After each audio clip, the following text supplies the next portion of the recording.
Osaldi jauna, eta zein aberatsa zaren?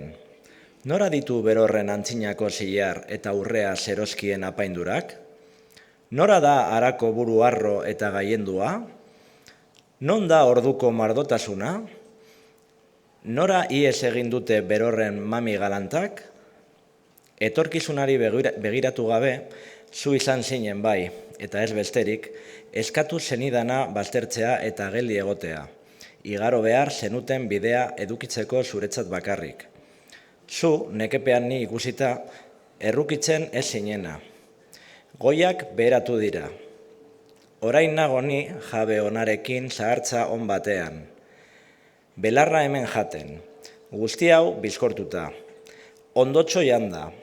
Behar neurri honekoan bizitza daramadala. Ez zaudezu horretara ohiturik.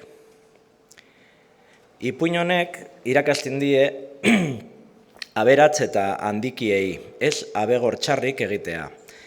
Ez hitz gogorrik esatea nekean bizi direnei, beheragokoei. Eta izan daitezela errukior eta bihotz bigunen jabeak premian daudenentzat. Ez dela arrotu behar handilekuetan. Goikoak irauli ohi direlako behekoetara. Bihotz bera eta arrotasun gabeak iraungo dute beren goratasunean, baina zapaltzen duenak behetua hartuko du bere lekua.